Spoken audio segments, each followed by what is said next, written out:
Hello students, हम पढ़ रहे थे ह्यूमन फिजियोलॉजी मानव करिकी में। हमने पिछले वीडियो में मादा जनन तंत्र के बारे में पढ़ा था। इस वीडियो में हम पढ़ रहे हैं नर जनन तंत्र, इंग्लिश में कहते हैं मेल रिप्रोडक्टिव सिस्टम। तो बहुत ही अच्छे क्वेश्चंस बनते हैं इस टॉपिक पर और आप आसानी से समझ लेंगे। इसमें प्राथमिक जननांग क्या होता है, एक जोड़ी वृषण जिसे इंग्लिश में टेस्टिस कहते हैं, और सहायक जननांग कौन कौन से, वृषण कोष, अधिवृषण या एपिडिडाइमस, शुक्रवाहिनियाँ, सीसन, पेनिस और जनन ग्रंथियाँ। तो ये इसके अंदर इसके सहायक जननांग है। पहले डायग्राम देख लेते हैं इसमें कि डायग्राम में कौन कौन सी चीज़ें हमें पता होनी चाहिए।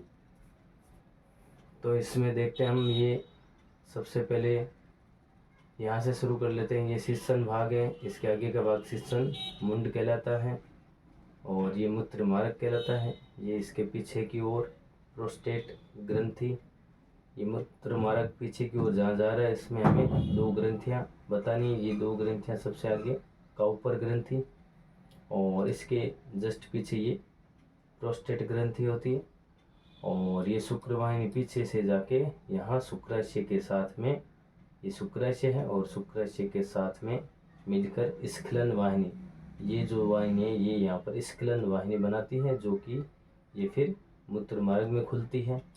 ये ऊपर पीछे मूत्राशय भाग है, ये पीछे का मलाशय भाग है, और ये का ऊपर की ग्रंथि हो गई। ये टेस्टिस, ये वृषण, और वृषण किस में स्थित होते हैं, वृषण कोष में स्थित होते हैं।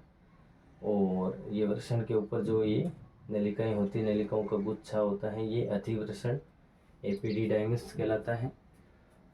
फिर ये वृषण का अनुप्रस्थ काट का ये चित्र देख लेते हैं। वृषण में क्या क्या भाग है, उदर के काट का वृषण में देख लेते हैं कहाँ से।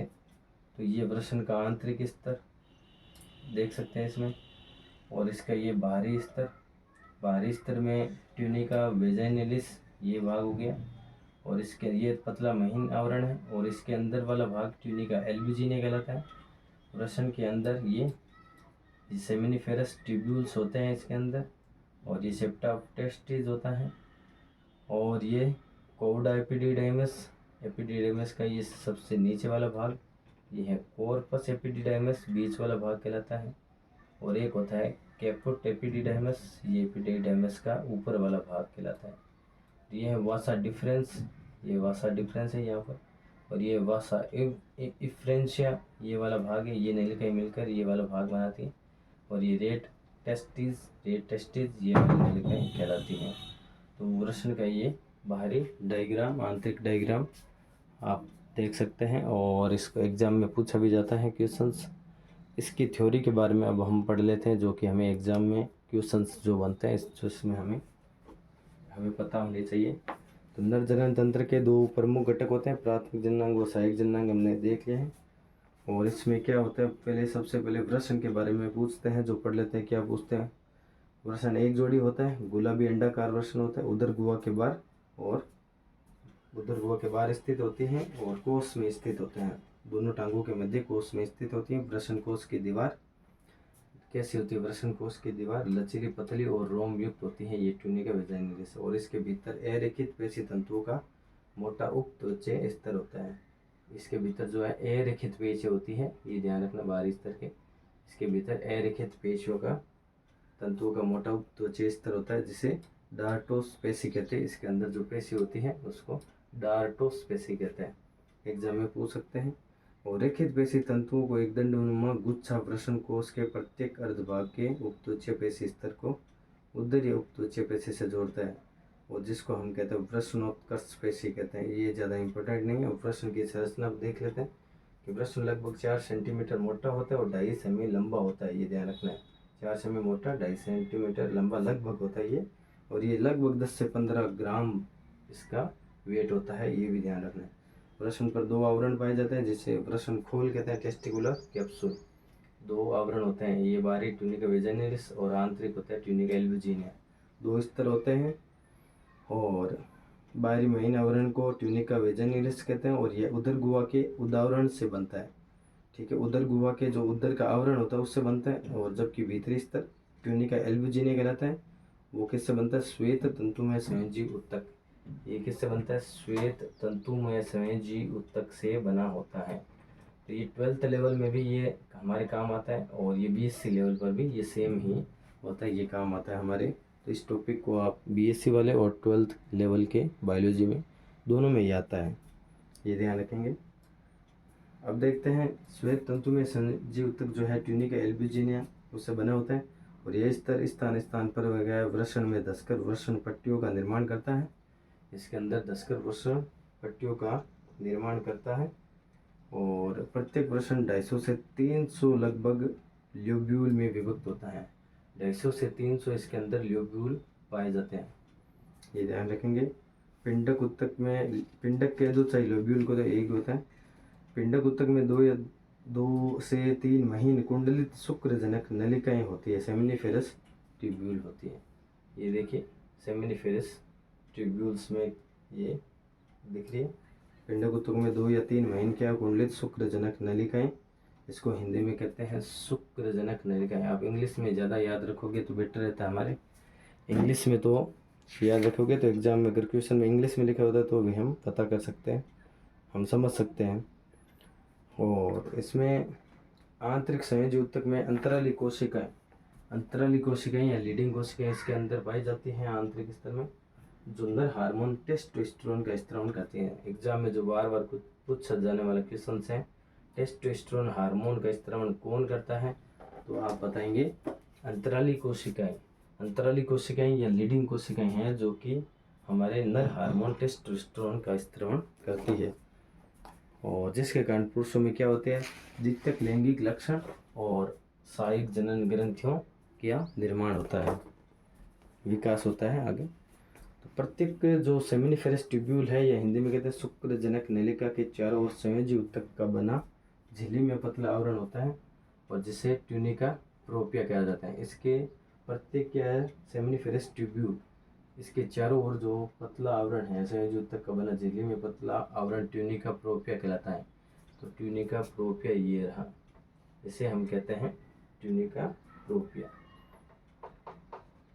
ट्यूनिका प्रोपिया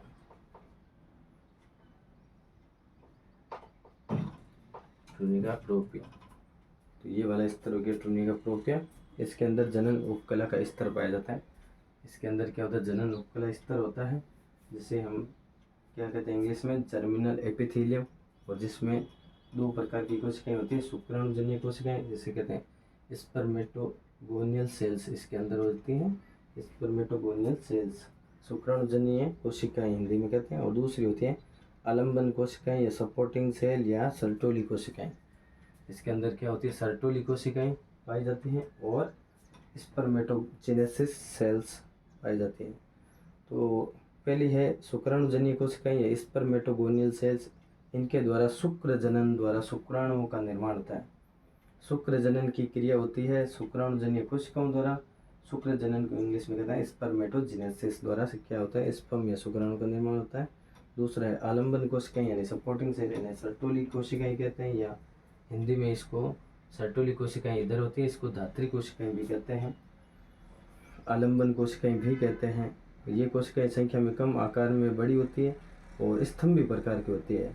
और शुक्राणु पूर्व कोशिकाएं सर्टोली कोशिकाओं के सटकर संलग्न रहती है, जुड़ी रहती है। शुक्राणु पूर्व कोशिकाएं जिसको स्पर्मेटिड कहते हैं, ये सर्टोली कोशिकाओं से क्या है? सटकर संलग्न रहती हैं। और सर्टोली कोशिकाएं विकासशील जनन कोशिकाओं को क्या करती है? सुरक्षा, आलंबन और पोषण प्रदान करती हैं। तो जो सर्टोली कोशिकाओं के बारे में क्वेश्चन पूछा जाता है, सर्टोली कोशिकाएं क्या करती हैं? ये शुक्राणुओं को पोषण प्रदान करती हैं, सुरक्षा प्रदान करती हैं, जो कि ट्यूनिका प्रोपिया इसके अंदर पाई जाती है। 2 प्रकार की सेल्स होती हैं उसमें ये पाई जाती है। फिर है इसमें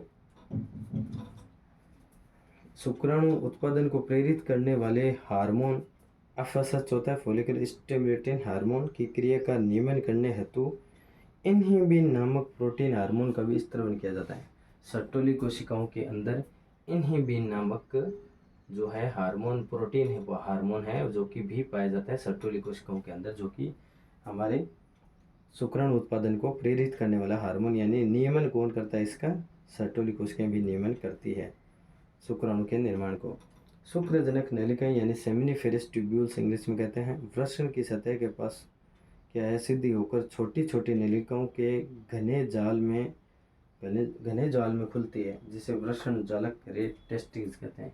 ये रहा रेट टेस्टिस, ये घने जालक शुक्रजनक ये नलिकाएं हैं, ये इसके अंदर खुलती हैं घने जाल में, इसको रेट टेस्टिस कहते हैं। वृषण जालक हिंदी में कह देते हैं इसको वृषण जालक कहते हैं, हिंदी में इसको वृषण जालक कहते हैं। वृषण जालक में खुलती है, रेट टेस्टिस में खुलती हैं, और इसमें लगभग 15 से 20 क्या है डकलेट्स संवलित नलिकाएं होती हैं, डक्ट्यूल्स होती हैं, जिन्हें शुक्र वाहिकाएं या अपवाही वाहिनिकाएं कहते हैं।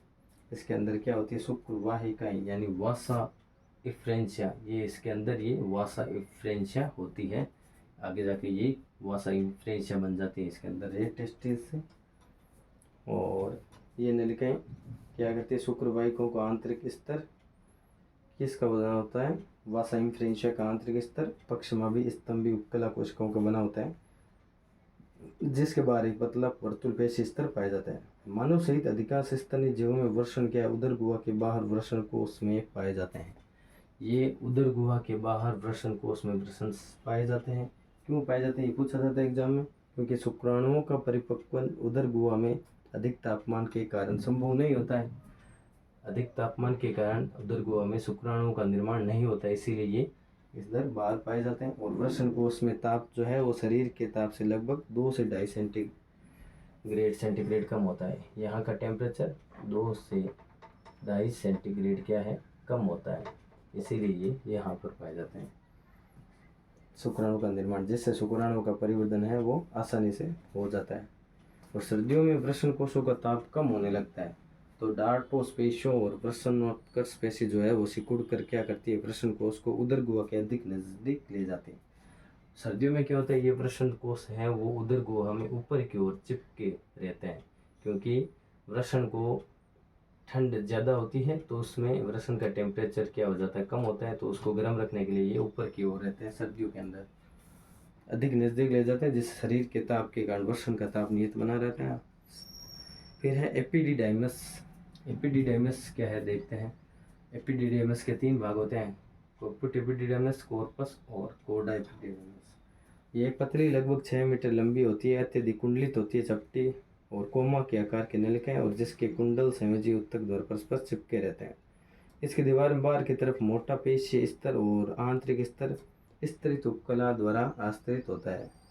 तो हम जो ये पेशियों के आंतरिक उत्तक कौन सा टिश्यू किससे बना होता है ये हम अलग एक वीडियो में देख लेंगे, संयोजी उत्तक कौन सा होता है उत्तकों के बारे में। इस नलिका को 3 भागों में बांटते हैं। एपिडिडाइमस या अधिवृषण को शीर्ष वाला कैपुट कहलाता है शीर्ष, ये मध्य कहलाता है कॉर्पस, और ये निचला जो पुच्छक अधिवृषण है। तो शीर्ष क्या होता है, ये भाग चौड़ा और वृषण के ऊपरी भाग पर टिका होता है और अपवाही वाहिनिका इस भाग में ही आकर खुलती है। फिर है मध्य वाला अपवाही वाहिनिका यानी वासा इफ्रेंशिया, ये वासा इफ्रेंशिया है, इसके अंदर आकर ही खुलती है, ये वासा इफ्रेंशिया इसके अंदर कॉर्पुट एपिडिडाइमस। फिर है कॉर्पस, ये मध्य और संकरा भाग होता है जो कि पतला चपटा होता है और वृषण की पश्च सतह तक फैला रहता है। फिर है पुच्छक वाला, ये अंतिम भाग होता है जो कि पतला होता है, ये नीचे वाला कोडा एपिडिडाइमस ये पुच्छक कहलाता है, जो पतला होता है वृषण के निचले भाग को ढके रहता है, ये वृषण के निचले भाग तक ही होता है। फिर है शुक्र वाहिनी वासा डिफरेंस, ये रहा शुक्र वाहिनी वासा डिफरेंस। ये क्या करती है शुक्र वाहिनी लगभग 45 सेंटीमीटर लंबी नलिका होती है और पुच्छक अधिवृषण यानी कि कोडा जो एपिडिडाइमस है ये आगे जाके किसमें होता है क्या बनता है इसका पुच्छक अधिवृषण कम कुंडली तथा मोटी नलिका के रूप में सिद्ध हो जाता है और शुक्रवाहिनी की भीतरी सतह कूट स्तरित स्तंभी उपकला की बनी होती है। ये शुक्रवाहिनी जो है वासा डिफरेंस, इसकी जो आंतरिक भीतरी सतह कूट स्तरित स्तंभी उपकला होती है की बनी होती है। इसमें कुछ कोशिकाएं होती है वो विशेष तरल पदार्थ का स्त्रवण करती है, इसके अंदर जो विशेष कोशिकाएं हैं वो तरल पदार्थ का स्त्रवण करती हैं। ये कैसे बनता है, ये कोडा एपिडिडाइमस आगे जाके ये पतला हो जाता है, ये देखते हैं। फिर इसमें कुछ कोशिकाएं तरल का स्त्रवण करती हैं। शुक्रवाहिनी के मार्ग को शुक्राणुओं के गमन हेतु चिकना बनाता है। तरल पदार्थ स्त्रावन करके इसको चिकना बनाता है ताकि शुक्राणु आसानी से गमन कर सके। इसकी दीवार की पेशियों में तरंग गति उत्पन्न करने के कारण शुक्राणु आगे बढ़ते हैं। शुक्रवाहिनी अधिवृषण के पश्च भाग से प्रारंभ होकर ऊपर की ओर वक्षनाल से होकर उदर गुहा में मूत्राशय के पश्च तल पर नीचे की ओर मुड़कर चलते हुए अंत में एक फूला हुआ भाग एम्पुला बनाती है, तुम्बिका बनाती है। और यहाँ शुक्राशय की छोटी वाहिनी आकर खुलती है। शुक्राशय की छोटी वाहिनी इसी में आकर खुलती है। दोनों के मिलने से एक स्खलनीय वाहिनी का निर्माण स्खलन वाहिनी या इजैकुलेटरी डक्ट कहते हैं। ये देखते हैं, ये रे वासा डिफरेंस या शुक्रवाहिनी, ये पीछे से ये मूत्राशय है, इससे पीछे जाके ये शुक्राशय की नलिका के साथ में ये मिलती हैं और यहाँ पर क्या बनाती हैं, इसको कहते हैं स्खलन वाहिनी। और ये स्खलन वाहिनी ये मूत्राशय की नली मूत्र मार्ग में आकर खुलती है। तो शुक्राणु तुम्बिका या एम्पुला में शुक्राणु को अस्थायी रूप से संग्रह किया जाता है।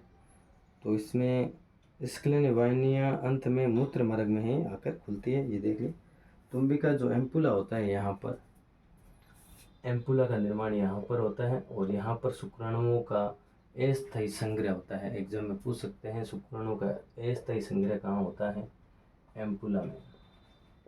एम्पुला में अस्थायी संग्रह होता है। फिर मूत्र मार्ग या इंग्लिश में कहते हैं यूरेथ्रा।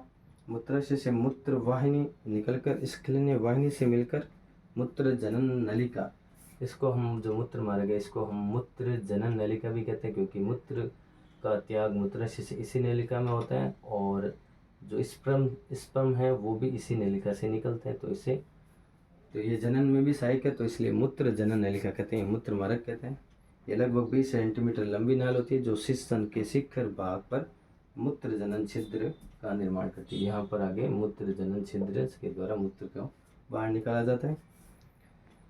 तो ये था इसमें डायग्राम वृषण और नर जनन तंत्र। इसमें जो सहायक जो जनन ग्रंथियाँ हैं उसको हम नेक्स्ट वीडियो में पढ़ेंगे। सहायक जनन ग्रंथियों में हम पढ़ेंगे प्रोस्टेट ग्रंथि को विस्तार से पढ़ेंगे और इसमें आगे शुक्राशय के बारे में, कऊपर की ग्रंथि, शुक्राशय को देखते हैं। अभी शुक्राशय में क्या क्या पाया जाता है। देखो, ये मूत्राशय की सतह और मलाशय के बीच में स्थित एक जुड़े थैलीनुमा संरचना होता है। ये मूत्राशय है और ये मलाशय, इसके बीच में शुक्राशय पाया जाता है। एक जोड़ी होता है डायग्राम में, जैसे एक इधर दिख रहा है, एक उस तरफ होता है। ये तो यह एक पीले से चिपचिपे तरल पदार्थ का स्त्रावन करने वाली ग्रंथि होती है। तो प्रत्येक शुक्राशय से एक छोटी नलिका निकलकर शुक्रवाहिनी की तुम्बिका में खुलती है। यहाँ पर ये फूला हुआ भाग यहाँ पर होता है तुम्बिका या एम्पुला, ये यहाँ पर खुलती है, जो कि दोनों मिलकर स्खलन वाहिनी बनाती है। तो इसको हम ग्रंथि के साथ में पढ़ लेंगे। सहायक जनन ग्रंथि में शुक्राशय को पढ़ेंगे और उसके बाद आता है जो शिश्न या पेनिस, ये इसके बारे में देख लेते क्या है। मनुष्य और अन्य स्तनियों में वृषण कोश के बीच में उदर से लटका हुआ एक लंबा बेलनाकार और उच्छाई या उत्थानशील या इरेक्टाइल इंग्लिश में कहते हैं और अत्यधिक संवहनी मेथुनांग पाया जाता है जो शिश्न कहलाता है। और ये महीन उदर भित्ति द्वारा ये ढका रहता है। और इसमें जो इसका विस्तार से इसके अंदर से जो हम डायग्राम देखें तो इसके अंदर क्या होता है, कॉर्पस कैवर्नोसा होता है और एक होता है कॉर्पस स्पंजियोसम कहते हैं, जो कि इसको क्या है, शिश्न का जो शिखर भाग होता है वो फैल कर एक फूले हुए चिकने मुंड या ग्लास पेनिस का निर्माण करता है। इसको ग्लास पेनिस कहते हैं, शिश्न मुंड कहते हैं इसको। तो वीडियो ज़्यादा लंबा नहीं हो जाए इसलिए हम इसको नेक्स्ट वीडियो में हम पढ़ लेंगे ये चीज़ें। Thank you.